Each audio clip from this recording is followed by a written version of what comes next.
After the first day of racing, riders and spectators had a chance to relax and enjoy one of Australia's top rock bands playing live in the old quarry at the top of Mount Panorama. The band, Cold Chisel. Everything is ready for another day of two-wheel action, and with the sun rising over the mountain plain, bikes, riders and organisers are psyching themselves up for the most important event of the weekend, the Australian Grand Prix.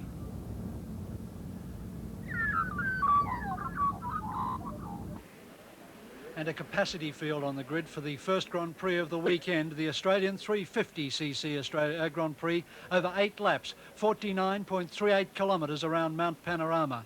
The favourite for the event is on bike 24, Chris Oldfield, in the middle of the front row of the grid.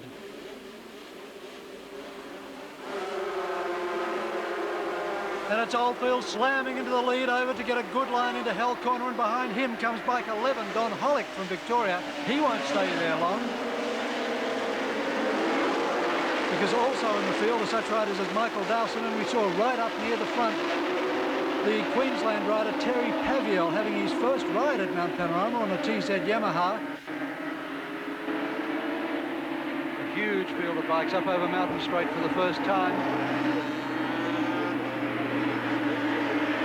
The lap record for these machines, 2:20.04 seconds, standing to Greg Hansford, set in 1980 on the Works Kawasaki.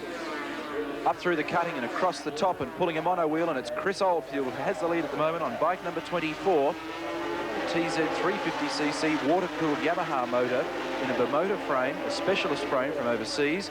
These are the Jack Walters machines. They're given to Chris to campaign through the season. He's last year's 250cc Australian Grand Prix winner and leads the first lap now of the 350cc race. Look at the gap that he's opened up as he plunges down the mountain.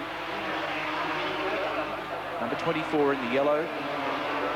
There's the gap back to second, third and fourth, where there's a furious battle at the moment.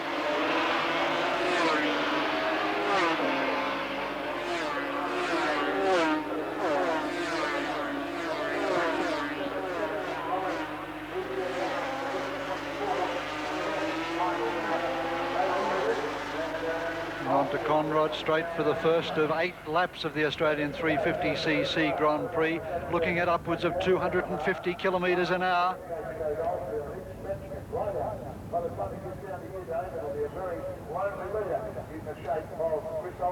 Oldfield keeping the bike well and truly placed on the right-hand side of the circuit, not pulling the monstrous wheelies that the bigger bikes can attain.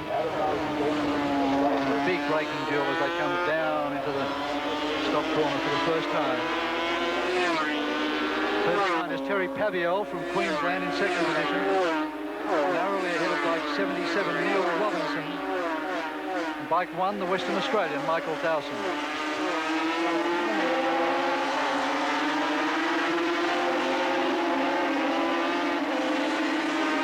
Up over the top, Paviel has Robinson's measure as they charge down into GTX Bend.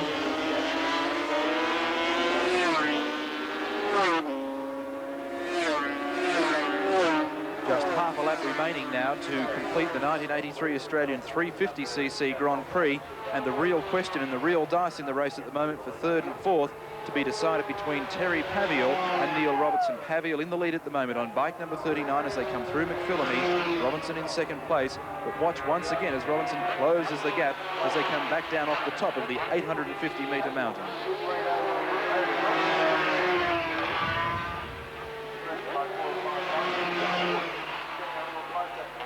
Now all over him, and he's done it. Paviel's had something blow on his bike and pulls it away, and Neil Robinson moves to third position in the Australian 350cc Grand Prix.